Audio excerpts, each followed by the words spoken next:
When I was a child, I devoured every book I could get my hands on. I loved losing myself in colourful and dramatic stories. And my absolute favourite was this, Charlie and the Chocolate Factory. Everything about it electrified me. And when I reread Dahl's books as an adult, they surprised me. There was nothing prescriptive or predictable about them, with little sense of narrative rules. And they're nearly all perfect.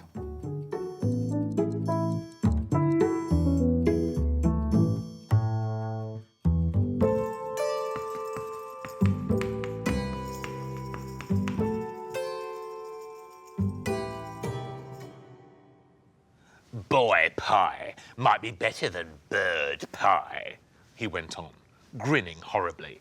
More meat and not so many tiny little bones. Mr. Twit is a very evil man, isn't he? Yeah. The Twits, Charlie and the Chocolate Factory, Matilda, Fantastic Mr. Fox. Legendary books that take Roald Dahl's sales to 100 million worldwide. He's one of the best-selling fiction authors of all time.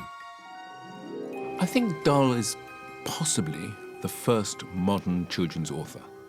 He was the first one who broke the rules, as it were, and sided so utterly with the child. Children's books are often seen as the poor relation of literature. But children are just as demanding as adult readers, if not more so. I should know, I'm a children's writer myself, yet I will never be as good as Dahl. In this film, I want to try and understand where Dahl's magic touch came from.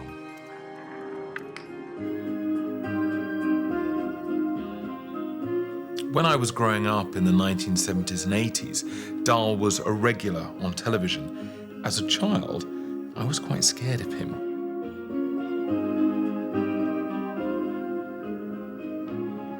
If a bucket of paint falls on a man's head, that's funny. If the bucket fractures his skull at the same time and kills him, that's not funny, it's tragic.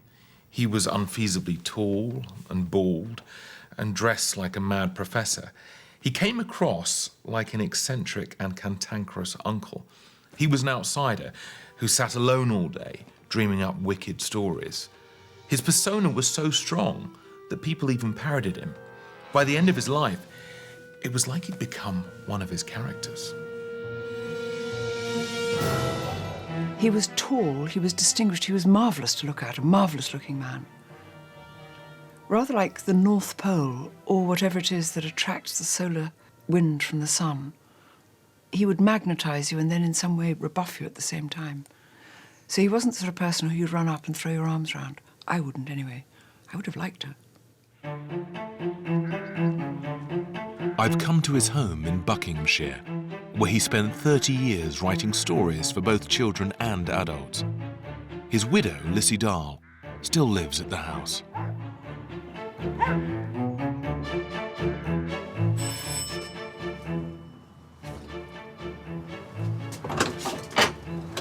Hello. Hello, Lissy. Thank you so much for having us. Thank you. Gypsy House. Thank you. Not at all. Come on in. Can I take your coat? Thank you. Thank you very much. Your coat. We'll push it back. Wow. That's one bookcase. Yes, isn't it wonderful? So this is the Chinese That was Charlie the and Chocolate first, Factory. yes, first of Roald's books to be printed in China. It's kind of Printed a on horrible laboratory cover paper. as well, It's isn't it? absolutely horrible. Thank you. Beautiful house. It's rather fun. Yes. Was he very private about his work? Very, yes. He would sort of suddenly say, I've got a little idea for my new book. And I think little boy who's able to move objects around, and you'd say, fine. And that would be about it. And then he'd go off into his hut and you wouldn't hear any more until there was roughly he'd got a first draft more or less ready. And would he let you read the first draft? No, he'd read it to me. Oh. And he'd read it to me in bed, and sometimes I fell asleep, and that was not very good. Did he have any negative feelings about writing for children rather than adults? No, I think he probably had more fun, because his adult stories are quite dark. When he started to write for children, I think that's part of the charm. He points out how badly adults do behave, and of course children love that. But no, I think he got far more fun out of writing for children. There were moments that the establishment rejected him, or he felt they rejected him, because he was a children's writer. That was not the thing to be, And I think that upset him quite a bit. Every day, Roald Dahl walked to his writing hut in the garden. This was the womb that gave birth to all his stories. Despite the gorgeous view, Dahl chose to seal himself off with curtains. He closed himself away, like Willy Wonka in his factory. There's the hut. Not quite as I imagined it. I was thinking it was going to be a shed for some reason, but it's a brick building. But I love this walkway. Feels like he'd have had a real routine going at the house, taking this walk, whatever the weather.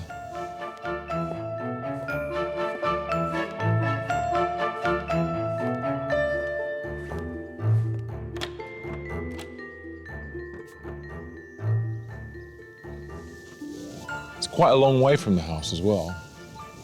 He definitely wanted to be isolated.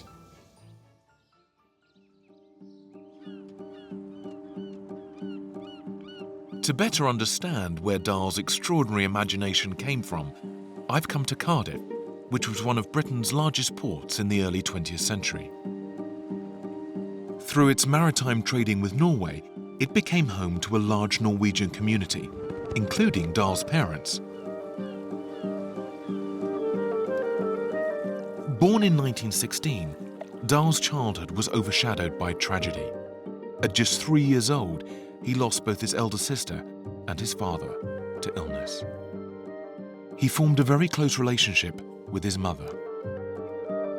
I think Sophia Dahl was an extraordinary, forceful, strong woman. She was a mystic. She read people's fortunes. She was a tough old bird, as he might have said. Roald's mother read him Norwegian fairy tales as he was growing up. To find out how these stories may have influenced the young Dahl, I've come to the Norwegian church in Cardiff, where he was baptized.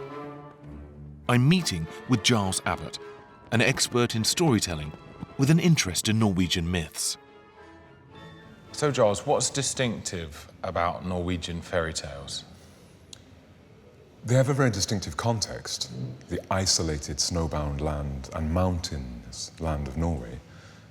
They have a distinctive flavor as well. There's a humor, there's a darkness, and there's trolls. So what is a troll? Trolls are usually stupid. They can be outwitted by clever human beings. Could be me you're describing here. Could it be? I don't know. And I think they often take on qualities of nature. So a troll can have a rock-like aspect, or they sometimes, when the sun comes up, they turn into rocks. Well, if you've ever seen rocks and you can sort of see a face, you can imagine how that would happen, couldn't you? Wow, so there's kind of threat everywhere in these stories. Yes. Nature even can't be trusted. Well, nature can't. Well, and particularly in a land as challenging as Norway. There's threat and danger everywhere in those dark forests, in those great lakes, and behind those great mountains. I have a friend who grew up in Norway in the 1940s, and she says that the trolls would be things like, if you see a tree covered in snow, it can take on a humanoid shape, but it's massive.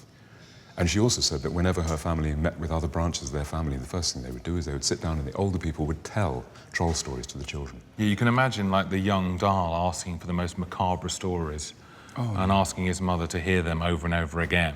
In The Witches, and the boy hero is told stories by his grandmother, and this is what Roald writes. My grandmother was Norwegian.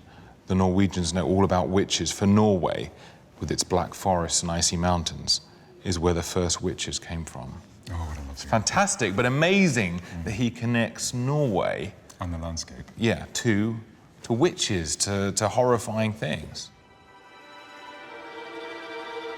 Witches of Inkland, shouted the Grand High Witch.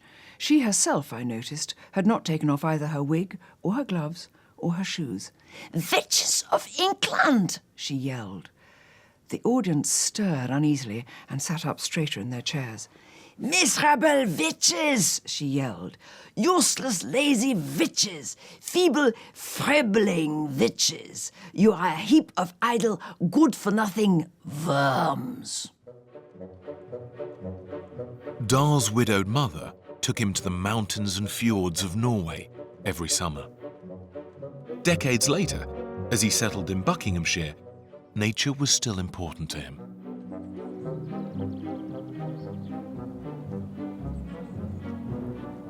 Coming here has really made me realise how much Dahl must have loved nature. He chose to live surrounded by fields and trees, and I know he was a great lover of country walks.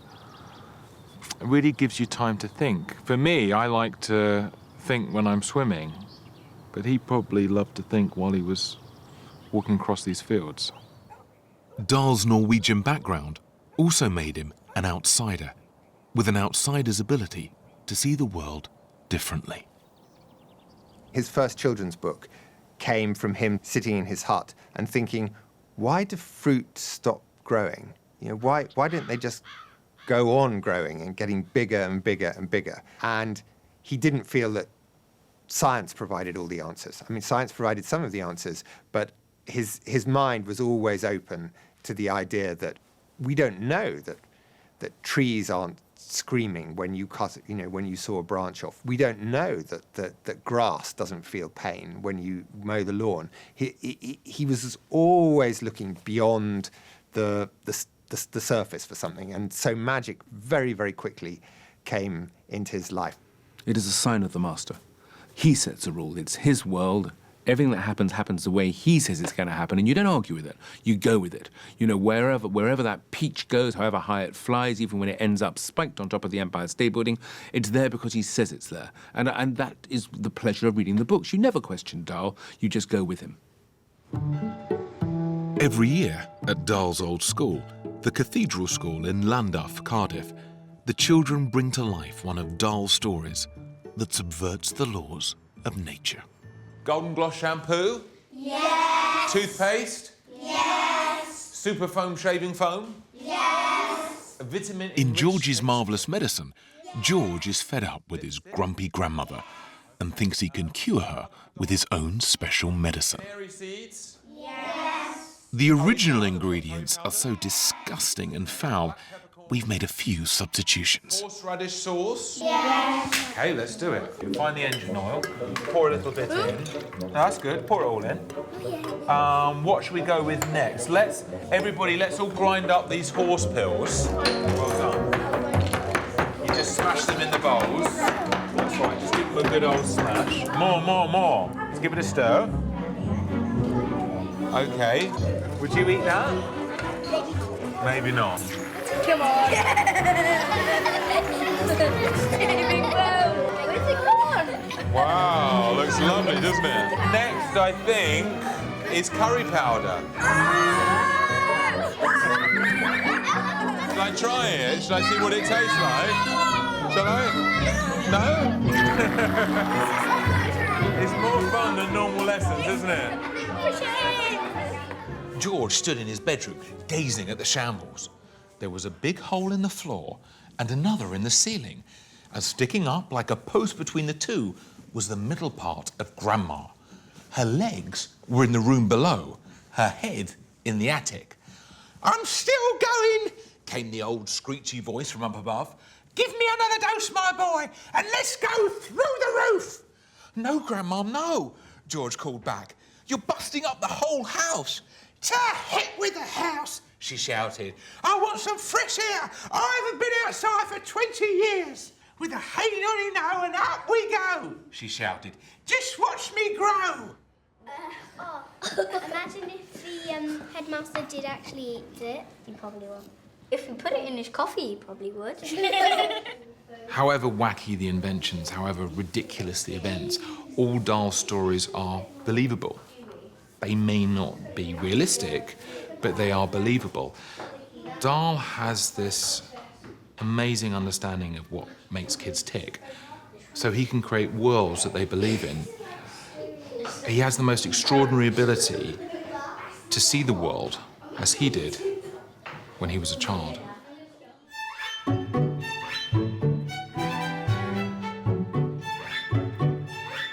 Roald Dahl didn't just write legendary children's books. He co-wrote the screenplay for Chitty Chitty Bang Bang, stamping on it his unique storytelling. He created the infamous child catcher, who wasn't in the book. I think the child catcher is one of Dahl's greatest creations, and I think it's possibly the greatest villain in cinema. And it really kind of speaks to what's brilliant about Dahl. But a lot of people are quite dismissive about him because he doesn't use beautiful description. He's not psychologically subtle. There's not a lot of the finer arts of writing evident in Dahl. But he's got this thing that very, very few people have got, where he can just go straight to the nerve. I mean, the child catcher it just seems to be speaking to your nervous system. It's like that injection of adrenaline in Pulp Fiction that just thumps into your chest, and he just seems to bypass all your cognitive abilities and really rattle you in a visceral way, and that's a very, very, very rare gift.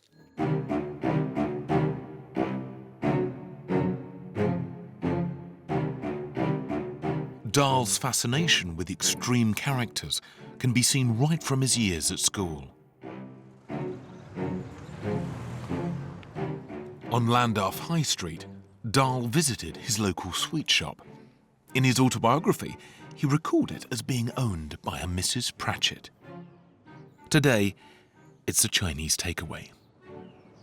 Dahl described Mrs. Pratchett as a small, skinny old hag with goat's legs and black fingernails. Her blouse had bits of breakfast all over it, toast crumbs and tea stains and splotches of dried egg. She would say things like, I'm watching you, so keep your thieving fingers off them chocolates. You do wonder if Mrs. Pratchett inspired many of Dahl's darkest creations. So fired up was the young Roald that he masterminded the perfect revenge on Mrs. Pratchett, leaving a dead mouse in one of the sweet jars. Found out, Dahl was sent to the headmaster for punishment.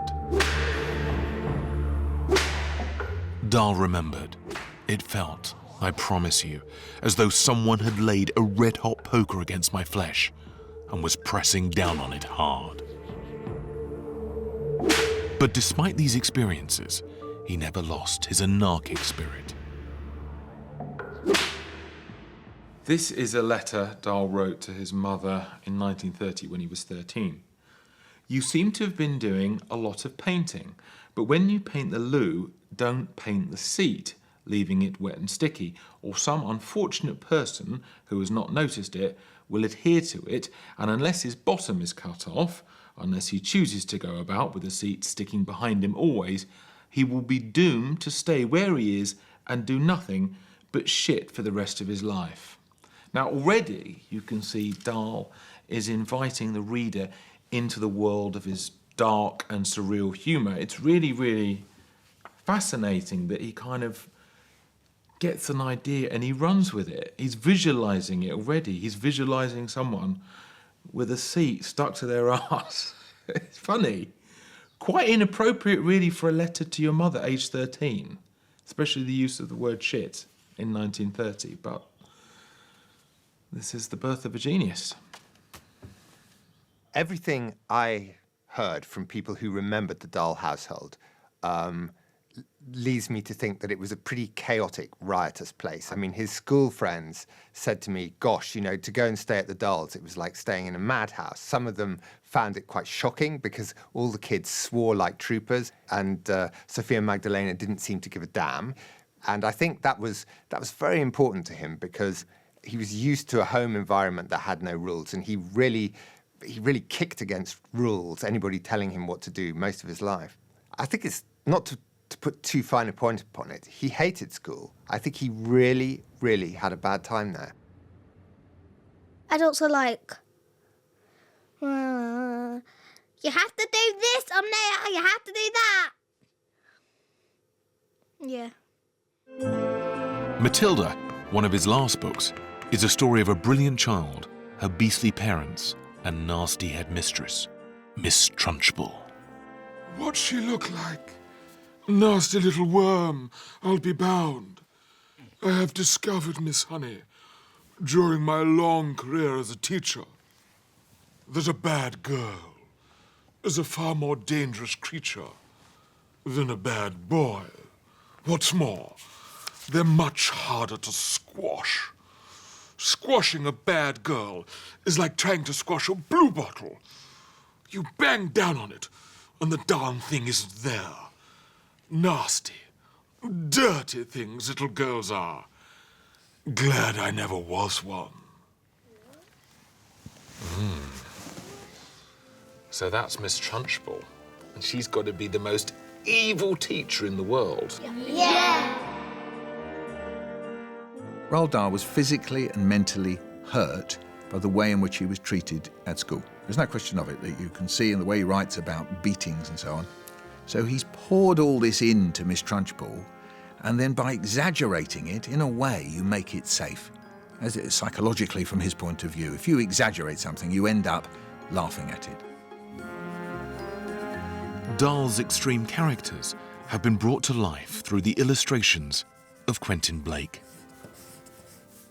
I think Matilda, I think that's got the most. I seem to remember there's 100 drawings. It's one of the longest of his books. Yes, Would he was very pleased. Be interesting to look at the process of how he describes Miss Trunchbull and then how you drew her.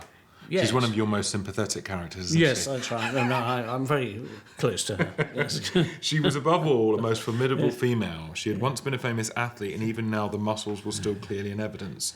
You could see them in the bull neck, in the big shoulders, in the thick arms, in the sinewy wrists and the powerful legs. Looking at her, you got the feeling that this was someone who could bend iron bars and tear telephone directories in half.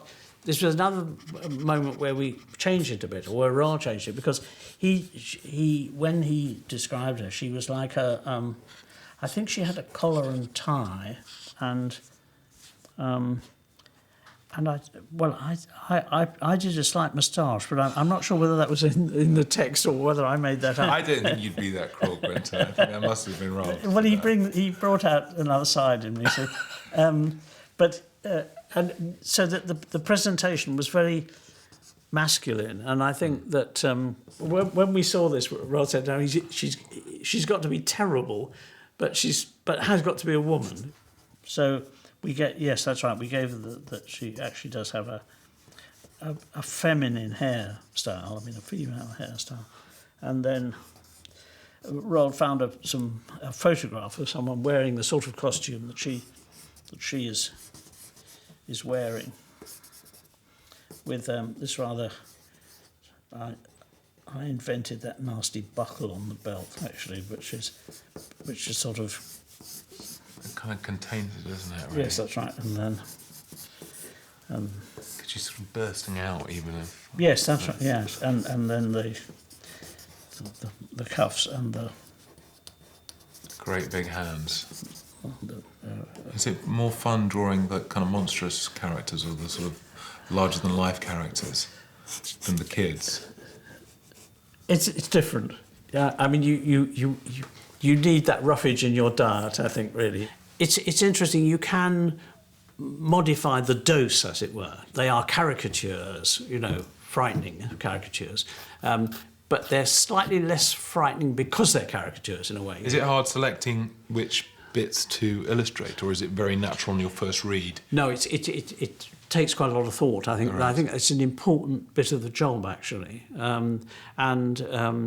mean, there's that as an example I've quoted in the past, where the boy has eaten the whole chocolate cake, and Miss Trunchbull is so annoyed about that she picks up the empty plate, bashes it over his head, and of course he's kind of anaesthetised with the chocolate cake, so it's all right, again. But I thought, I don't want to draw that. I'll just draw her lifting the plate, you know. So we all have the pleasure of anticipation, you know, kind of thing. So, I know what you mean. You don't want to see that illustration of the plate connecting before you've read that passage. No, that's right. Matilda was written in the mission control for Dahl's creativity, his famous hut. The interior has recently been relocated to the Roald Dahl Museum. What really strikes me about this writing hut is how ramshackle it is. There's a electric heater hanging from 2 wires from the ceiling. An angle-poised lamp that's broken, so Dahl's attached a golf ball with some sellotape to it to weight it. There's fossils, part of his hip bone, shavings from his spine. And of course he's got his special yellow American legal notepaper and his pencils. It actually speaks of someone who doesn't necessarily find it that easy to write. It's all very ritualistic. It's almost like he's saying, I can't create the magic unless I have all these things around me.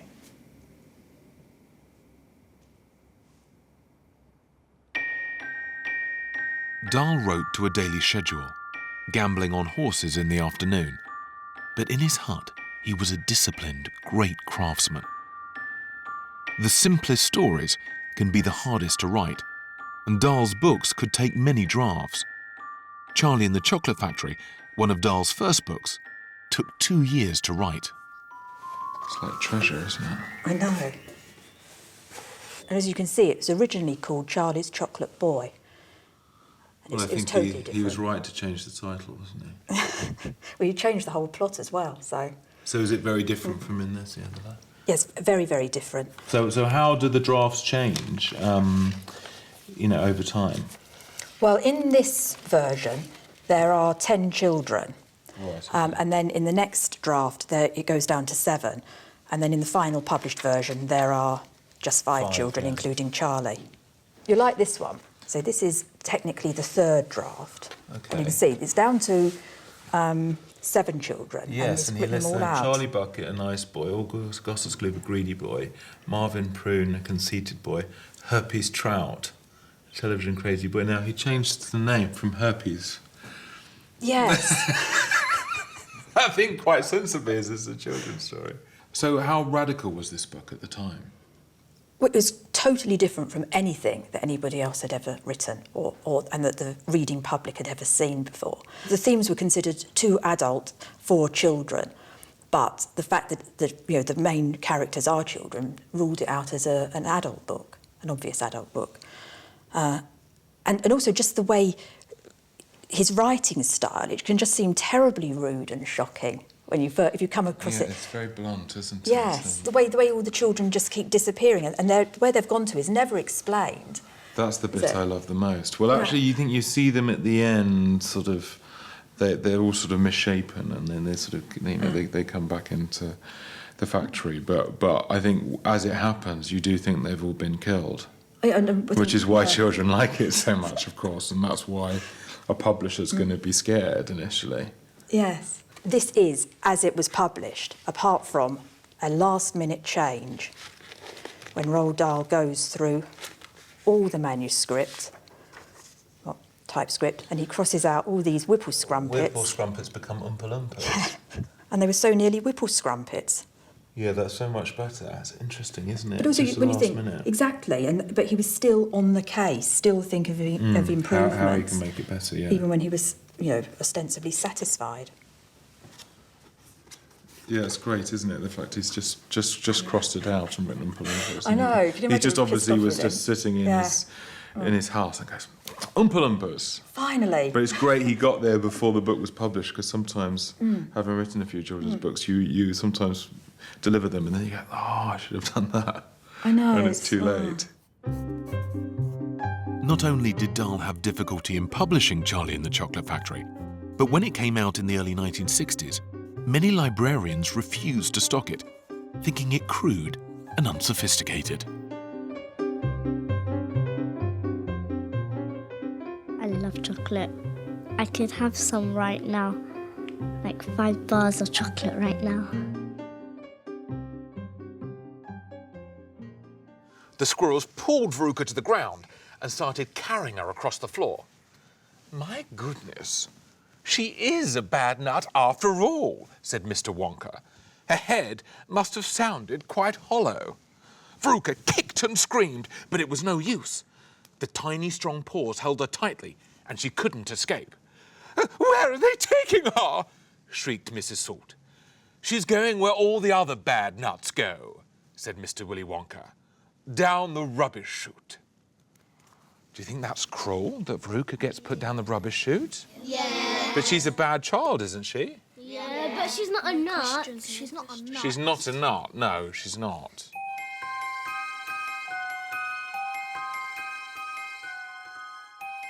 There's a fine line, and you just have to try to find it. You never describe any horrors. You have some happening. You just say that they do happen. You cannot let evil triumph. For children seeking a moral compass, it is right there amidst Willy Wonka's chocolate temptations. Isn't that what grown-ups are dreaming of? In our Western society, all we can think about, it seems to me, is how you can get more money and get more things. And how in Charlie and the Chocolate Factory, or Willy Wonka and the Chocolate Factory, how you can see how this can go badly wrong. How some of the children who won those golden tickets had a dreadful time. As with Charlie's golden ticket, everything can change in a moment in Roald Dahl's stories. The same was true in his life. Roald narrowly avoided death from a crash landing when he was an RAF pilot. In an article, he claimed to have been shot down, but the reality was he had run out of fuel. What mattered was, what's the best story? And for him, definitely being shot down was a better story. He rewrote it, he improved it, he changed little details, but he wasn't going to change the being shot down to I crashed my plane in the desert. The accident left Dahl struggling with pain for the rest of his life, as can be seen in this replica of his writing hut. Dahl had his chair specially adapted because he was in so much pain due to his flying accident. He had a blanket wrapped over his legs. It's a bit like being strapped into the cockpit of a fighter plane.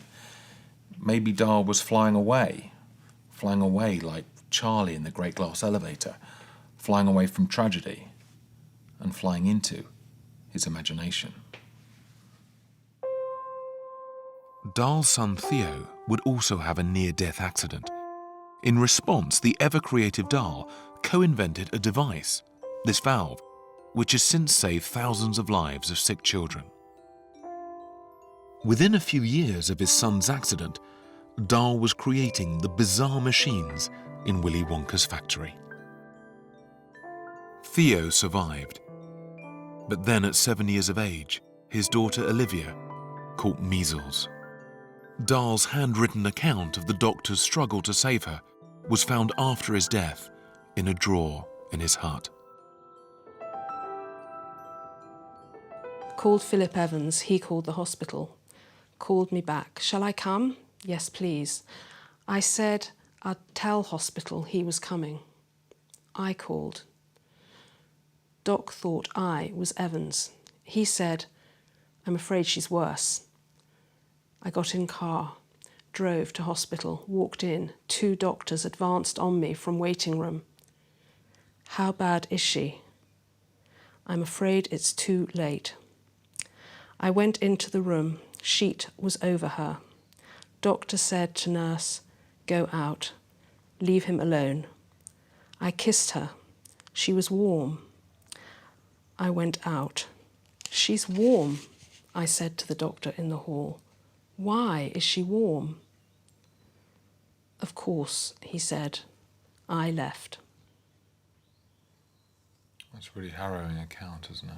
I think the economy of it is what's so ghastly, that he couldn't handle trying to fictionalise it in any way. He just had to tell it as it was. So Olivia died, she was 7, she died in 1962. Yes. How do you think her death affected him and his writing? Tragedy had been part of his childhood too. So he had, I feel, all his writing displays a very strong sense of the importance of family and how blessed you are when that's going well. And I think that his sister died when she was very young. And of course he lost his father when he was young as well. He lost his father, exactly. Tragedy had been, and difficulty had been part of his upbringing.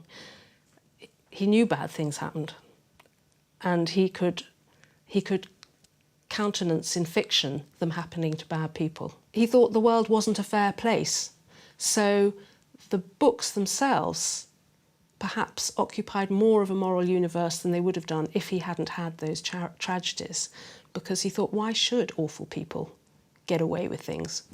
Why should they? Was he judgmental in real life? He was quick to make judgments, yeah. He was quick. People were either good or bad. There weren't many shades of grey with Roald. After Olivia's death, Dahl's first wife, Patricia Neal, almost died after having 3 strokes while pregnant. Mr. Fox looked at the 4 small foxes and smiled. What fine children I have, he thought. They're starving to death, and they haven't had a drink for 3 days, but they're still undefeated. I must not let them down. I suppose we could give it a try, he said. Let's go, Dad. Tell us what you want us to do. Slowly, Mrs. Fox got to her feet. She was suffering more than any of them from the lack of food and water. She was very weak. I'm so sorry, she said, but I don't think I'm going to be much help. You stay right where you are, my darling, said Mr. Fox. We can handle this by ourselves.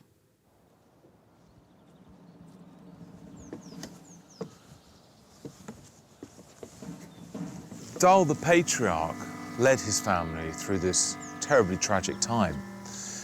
Like any parents, he had his faults, but family was very important to him. Soon after this time, he wrote Danny, Champion of the World. This gypsy caravan in his garden features heavily in the story. And soon after that came Fantastic Mr. Fox. Both are about heroic fathers leading their families through adversity. I think without doubt you can say that every child is torn about all sorts of feelings about their parents. Every page in Danny Champion of the World talks really about a love for a man who has problems, and the son, in a sense, is able to help his dad or go along with his dad and so on. It's an incredibly caring, loving book about someone in difficulty, namely the dad, more so than the boy. He really digs into a relationship there and a set of actions that you won't find in many books. Powerful stuff.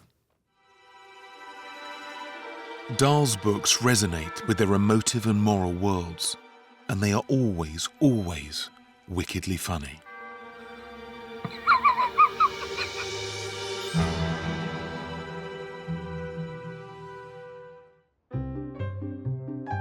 When Roald Dahl started writing for children, he broke all the rules. Let's see Red Riding Hood splattered over the wall. Let's have Cinderella with her head on the floor, because actually we're fed up hearing their tedious stories year after year in pantomime and everywhere else. And finally, here's a writer who took them and gave them what they deserved. Delightfully subversive, deliciously disgusting, mildly malevolent, you name it. He was all those things, yes. As a comedian, I've spent a lot of time trying to work out how to say things that, if said in a serious way, would be completely unacceptable, and I haven't always gotten away with it. In Dahl's world, a grandma can be poisoned by her grandson. Parents can be eaten by a rhinoceros, and yet somehow it's acceptable. It takes a true genius to pull that off. You are the axis of evil. You ought to be in prison.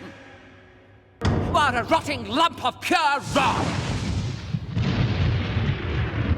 You are the dark heart of all that is unholy in this land, a black hole of wrong-headedness.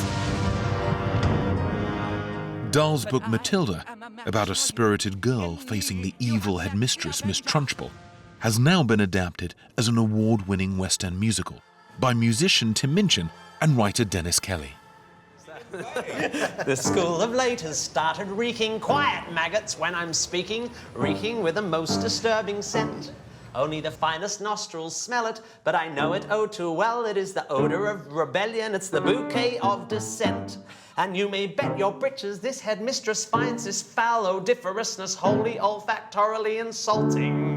And so to stop the stenches spread, I find a session of phys ed sorts the merely rank from the revolting. Very good.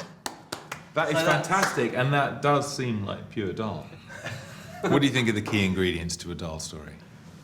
Just when he'll go somewhere quite dark and then think, I'm going to go a bit further. And he sort of takes it just a little bit further. And I really like that about it. Like if you look at the Twits or something where, you know, they end up dead. I mean, they end up in their own quite a lot of shoes. death in his books. Yeah, it's very dark. And and in Matilda, you sort of think, you know, the superpower thing, did he just sort of get there and think, I'm going to give her a suit, you know, and sort of, and it's a nice sort of sense really of like, someone once said to me that the thing about Dahl is that he relishes things, you know, and that really stuck with me for this. Like he relishes, you know, he likes worms and burps and things, and like he relishes that sort of stuff. Yeah.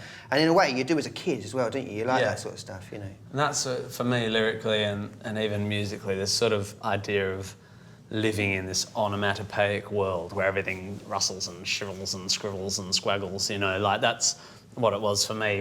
Even when you're describing him, they're going, yeah, your face goes, oh, he likes this, and he likes going, Argh. How important is humour to telling this story? Humour is, it sort of doesn't work without it, you know. It's sort of, you need it to sort of let you do all the sort of dark stuff. Yeah, they sort of work side by side, you know. And actually, there's a moment in it. There's a moment where Matilda's telling a story to Miss Phelps, and she gets really caught up in the story, and the story gets really dark, really dark, you know. And you can see that Mrs. Phelps is really offended, really upset by it. Really, you know, the entire audience is like that. And then Matilda turns around and goes, and then it got worse. And the audience just does exactly that. They all crack up. Oh, I mean, Dahl says at the beginning of the book that. He gets Matilda saying that children's books should always have humour in it, doesn't he? Yeah. Something like that. Yeah, you can't. Yeah, it's really important. And you can't have a despot like Trunchbull and not have her also be funny. Otherwise, she's just Hitler, you know. There's a song in which I can't remember because I wrote it very quickly one day, but there's a chant in it that goes, there's a place you are sent if you haven't been good, and it's made of spikes and wood, and it isn't big enough to sit, but even if you could, there are spikes on the bottom so you wish you'd stood. And it's like this, and it's just hell, it's just fire and brimstone, right? But it's totally like, and it's completely silly and over the top. But without the jokes, it's child abuse, you know. Like, without the jokes, this is a story about adults being terribly abusive parents and terribly abusive teachers who throw children out windows by the head. It's such an incredible balancing act. Yeah. Yeah, it's fun, huh? Fantastic, yeah. It's got to be exciting, it's got to be fast, it's got to have a good plot, but it's got to be funny. It's got to be funny. It is only such finely tuned dark comedy that can stand the test of time. And it's interesting to see the kind of connection between Roald Dahl's writing and Dickens's writing, which is also fantastically funny. These stories are laced with sadness, tragedy, loss, death, extreme fear, darkness, and hysterically funny observations. And I think that this is the essence of great storytelling. For young people, certainly, but also for older people, for grown-up people. So the sooner you can start reading it, I think you might start with Dahl and move very easily onto Dickens. Maybe start with Dickens and slip over into Dahl.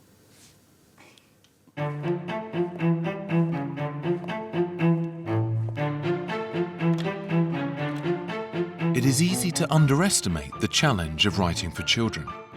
As Dahl sealed himself away in his hut, he became a magician, carefully crafting worlds full of fantasy, humour, and morality. He was a master writer who threw off the constraining rules of the adult world, just like a child.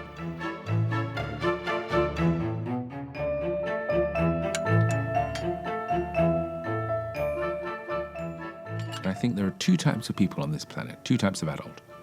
The ones who remember being a child and who still dream like a child and have ideas like a child and enjoy things like a child, and the ones who have forgotten all that and are just adults. And I know which ones I prefer. The second category are probably politicians or bankers.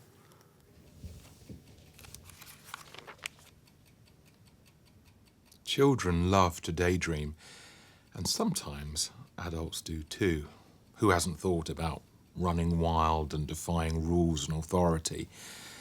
And maybe that's why Dahl has such an enduring appeal and such a mass appeal, because he understands there's a dreamer and a child in us all. He looked as though he'd been blown up with a powerful pump. It's so horrible. Great flabby folds of fat bulged out from every part of his body, and his face was like a monstrous ball of dough, with two small, greedy, curranty eyes peering out upon the world. Outrageous. No wonder children like them.